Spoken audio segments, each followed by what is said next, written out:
The Steelization Channel.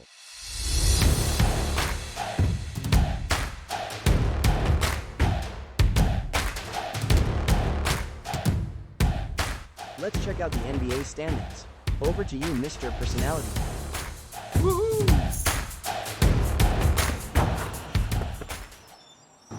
Good evening.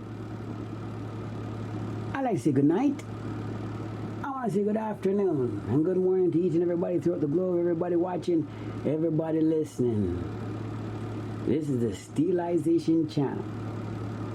And what we're going to do first off is check the stats, NBA statistics, because playoffs is almost here. So what we're going to do, we're going to take a gander and we're going to look through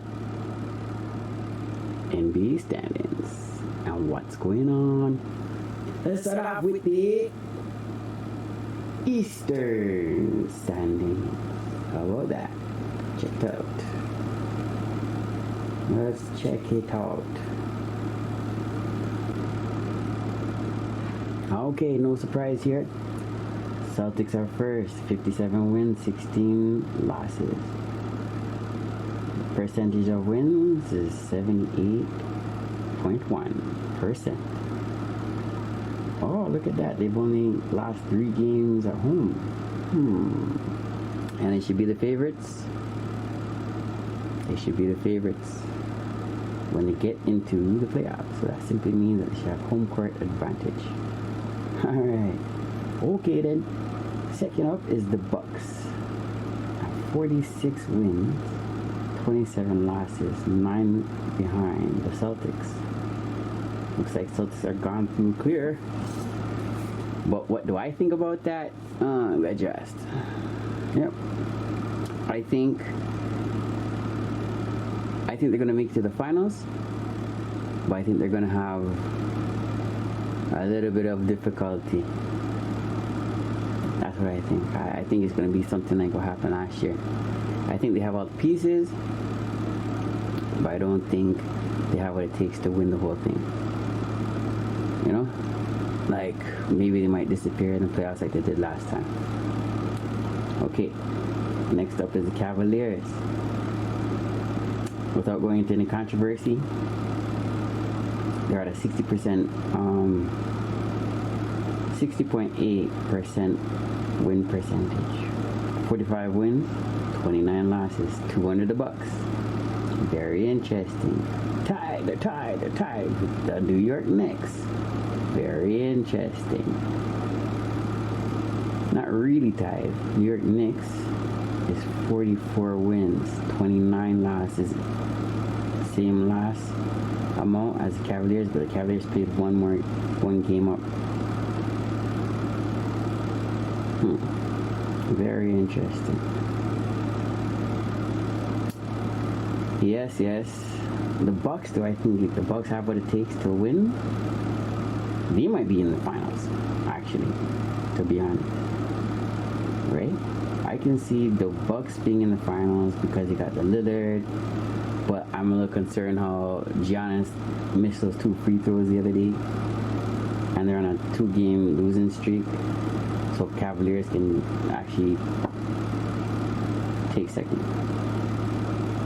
The Knicks, if they win the next game and the Cavaliers lose the next game, then that means the Knicks will go up to 3rd place.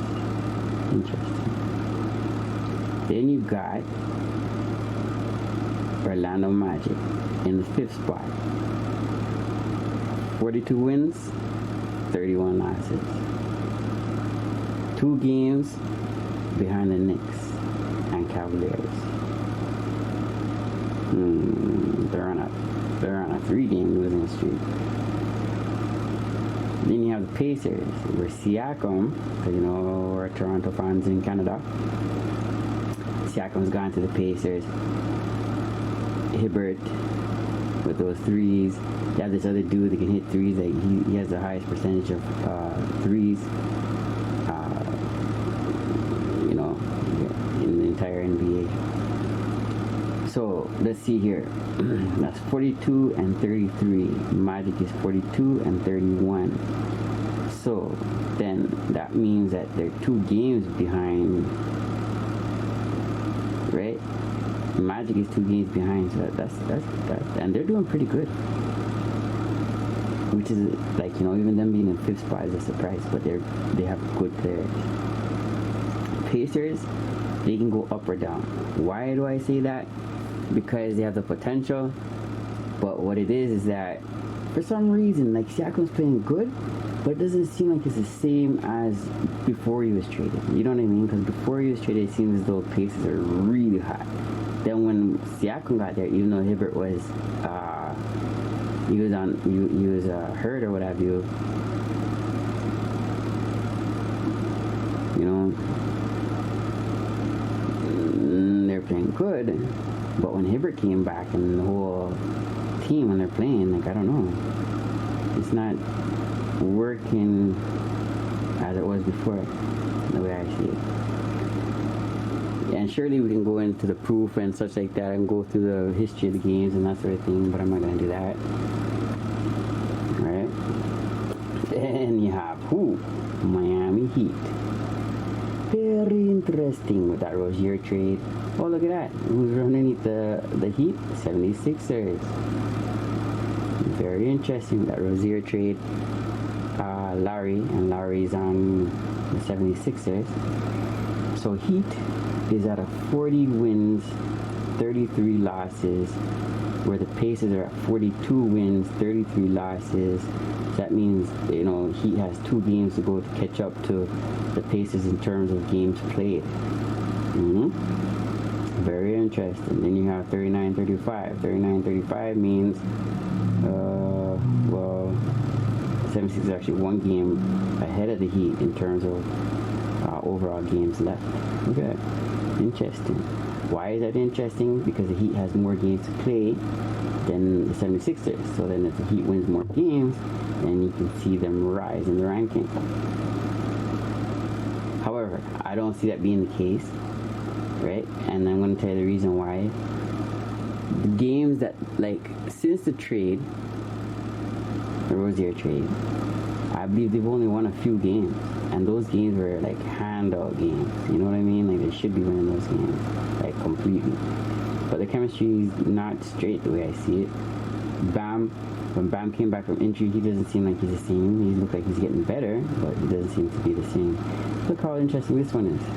So in the 8th spot is the 76ers at 39 wins, 35 losses, 52% win percentage. 76ers on a 3-game losing streak. And 76ers has a lot of good pieces, man, like Maxey, and they got a lot of good players, and Embiid hasn't even come back yet, you know, and you know, where Lowry is starting, I thought he was doing pretty good in 76ers, looked pretty good, but again, you know, he plays at a different pace than the rest of them, to be honest, you know what I mean? So those other guys are younger than him. So, you know, I think, I don't know what type of contract he has. However, I don't know, we gotta watch that. You know what I mean? We gotta watch that on keenly. Now check this out now. So in the 9th spot is Chicago Bulls, which is 4 games behind the 76ers. So they're almost at their 82 games overall, right? 39-35. How many games is that? 60 and 14, 74. So then that's 8 more games. So it's going to be interesting for the next few games, because the Bulls, and DeRozan is my favorite player. You know, you can see he's one of my favorite players, and I'm a little concerned that he's not going to win a ring. I hope he does. He's really good. I really appreciate him as a basketball player, and his demeanor, his attitude, and a friend. You know, who he is as a person. I really rate DeRozan because, you know, he's really authentic. You know? So, in that, what they call the play-in, the Bulls are 35 and 39, but look who's behind them. And what's cool, what's interesting about that Bulls is DeRozan, and then you have Lowry on the 76ers. And then you got that trade with Lowry and Rozier and the Heat. Is basketball fixed? We're gonna find out. That's why it's called steelization. That's why it's on the steelization channel. Now you have Atlanta Hawks, where they just beat like a phenomenal team. I think it was just yesterday or the day before, and they got some high flyers and did it without Trey, right? So that's 34 and 39. So in the losses, it's the same as the Bulls, but they're one underneath the Bulls in the win column. So that means if Atlanta, they're probably going to play tomorrow, which is today. But if Atlanta wins and Chicago loses, that's going to put Atlanta in 9th spot. How interesting is that? Then you have 5 games behind the Hawks in terms of wins is the Nets, right? So you got the Nets there. 29 and 45, 39%. They're on a 3-game win streak. You know, they got some good pieces. You know, Mikal Bridges, I think, is really amazing. I think it's Dinwiddie. I think they traded Dinwiddie. I think that's probably why the reason why they're losing, or they're way down the line. But again, now, okay, 45 games in 29, so 45 and 30 is 75.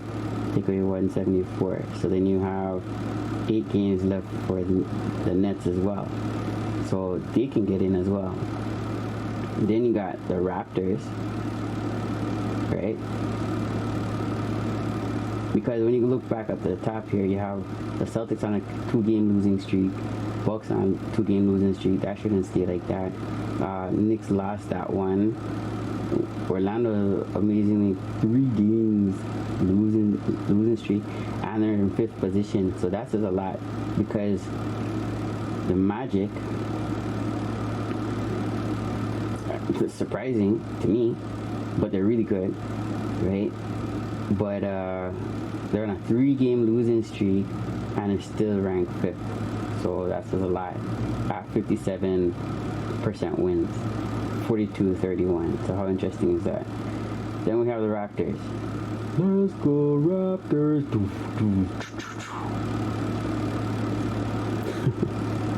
Right? 23 and 50. So that's 73 games. So they have 9 more games to go.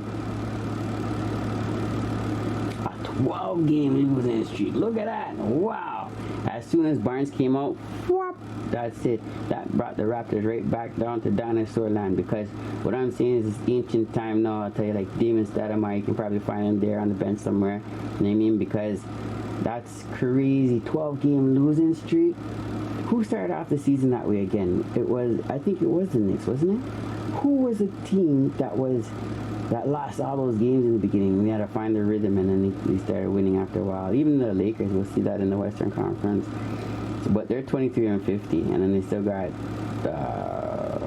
9 games left to go. Is it 50 and 23, 73? Yeah, 9 games left to go. And then, so 12-game losing streak? Holy macanoli. Then you got Charlotte Hornets.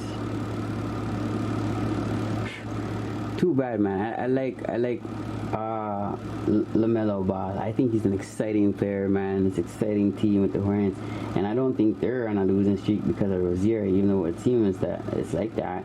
But they've been playing bad, and that's why they only got 24 percentage win percentage. You know what I mean? At 18 games, right? So like Rozier only helped them win 10 of the games. You know what I mean? Like they're on a lose. That's lots of losses. They might as well count those guys out. They're not making it in. Raptors aren't making it in. Pistons is last completely, and they got a good potential coming out. At least the Wizards is 14, because they have a lot of bad vibrations going on with Poole, and I don't think Poole's that bad. I think he's pretty good. I think he's good, man. Like, he's not bad the way people make him out to be. I don't know why they do that. You know. So okay. So what happens here?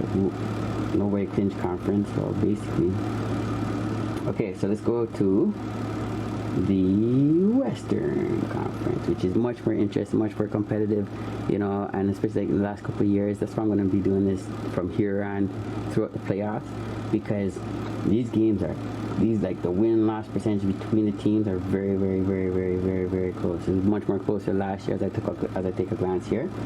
But here you have Timberwolves, what, number one? Yo, Ant, that man is off the charts. Oh my goodness, I really appreciate a person that can put in the effort and the games. Thunder, you gotta look out for them too. I think those two, you might just see. Oh wow, look at that. 3 of them tied for almost basically first place, because the Timberwolves and the Thunder are both at 51 and 22, right? Timberwolves are on a 4-game winning streak. Thunder's on a 1-game winning streak because they just lost one the other day, but they're climbing the ranks because they're winning. You know, and something I wanted to say from a long time ago, that like the Thunder, look out for the Thunder, man. You know, I don't know in terms of playoffs, because when they get into the playoffs, you know, how experienced are they in the playoffs? But one good thing about them is that they share the ball. They're not selfish, and they got some really good players, some high flyers, some defenders. You know what I mean? Like, you can't just go in and feel like you're just gonna go and score. It doesn't work like that. Not there, because they have some guys that are just gonna block that shot. You know, we got a lot of coverage. I got a lot of film that we're gonna cover. You know what I mean? With those dunks, those are 2 high-flying teams, man. Denver Nuggets, I think they lost their stilo, even though they're right up there with the 51 games. So you have three teams there with the 51 wins. You know, 22 losses, but then you got Nuggets at 23 losses. See, so Timberwolves and Nuggets can, you know, if they both win their next games, then it's 52 to 22 and 52 to 22, and then Nuggets at 51 and 23 unless the Nuggets win again. But again, the Timberwolves and Thunder, they got one more game to play than those other two, so they can take it. But as you can see, they're all different teams too, which is really cool.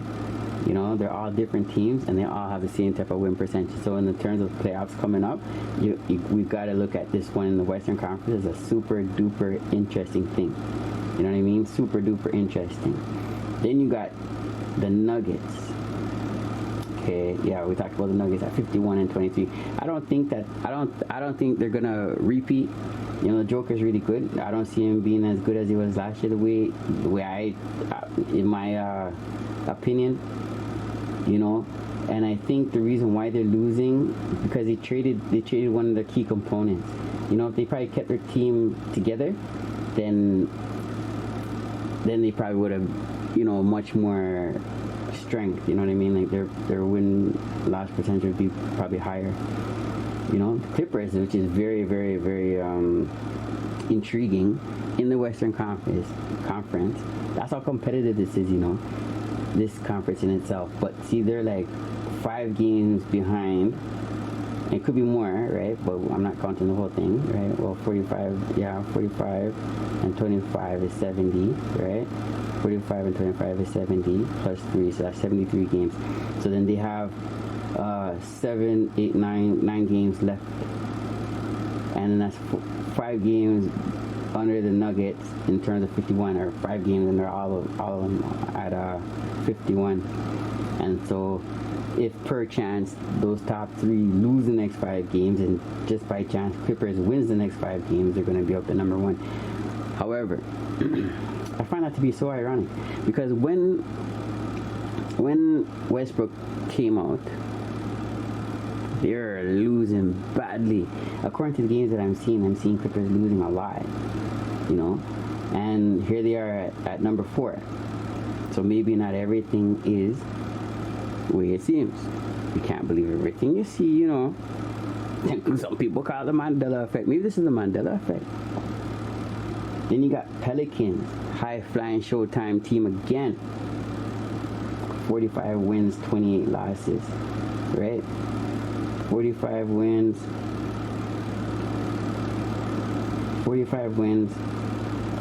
28 losses. That's not 1 game underneath the Clippers, you know. If Westbrook, I think Westbrook's back now, which is going to help them, the Clippers.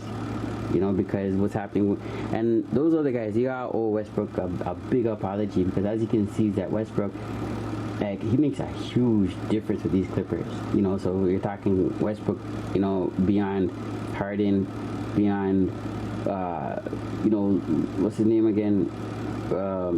Leonard and George. Now, George, I said this a long time ago, but when you have a player like George, you're probably not going to win a championship. You know, I think he can hit a shot. I think his defense is okay. At least he plays defense, you know what I mean? Leonard, like, studying Leonard, like, I don't rate Leonard how everybody else rates him. I'll put it to you like that. And the reason why is because he takes a lot of shots, man. He takes like a tremendous amount of shots. Maybe not here on the Clippers, because you got these other superstars, you got the other people, the other team members that can play, like, really, you know. And so we would have to take a drastic look into that to see if what's going on there. But 46 and 27 for the Clippers, 45 wins, 20 losses for the Pelicans. So again, now we're the same thing again now. 45 and 25 is 45 and 25 is how much? 70, right? Plus 3. So 73 games. So that means that they're 9 games. So that's going to be very interesting. In the next couple of these last games, it's tight wire. You know what I mean? Because Pelicans can eat all of them. You know, Pelicans, Clippers, Mavericks, Suns, Kings, Lakers, even the Warriors, and even the Rockets. They all have a chance. They all have a chance, you know, to come in, right? Now you have Jazz is like 10 games behind the Rockets, so it's going to be hard for them for sure. Any of those last teams there. Look at the Spurs, amazing, at 18 wins and 56 losses. Wow. And that Tal Bridgen, he's a rookie, you know. Oh my gosh, but he plays with attitude. We're going to talk about that too. He has a lot of attitude, I'll tell you. You know, big time attitude. Portland Trailblazers, I don't know why they gave up Lillard, but they're down at 14. Then you got the Grizzlies. Not easy for them since Ja Morant's been out and all the other hocus pocus business, right? So 24 and 49. Here Trailblazers have 9 losses, losing streak. Look at that, the Rockets are on a 11 game winning streak. So big up the Rockets, you know. Like, Dillon Brooks is my favorite player, but I guess he makes a big difference, and it looks like he improved his game for sure by hitting these threes and the passes and being a team player. So everybody can appreciate something like that. So again, now when you're looking at 9 games left, even the Jazz, they have a chance to win, but they're on an 8-game losing streak. So we're looking at these winning streaks and the losing streaks. What that also says is momentum. Who has a momentum, right?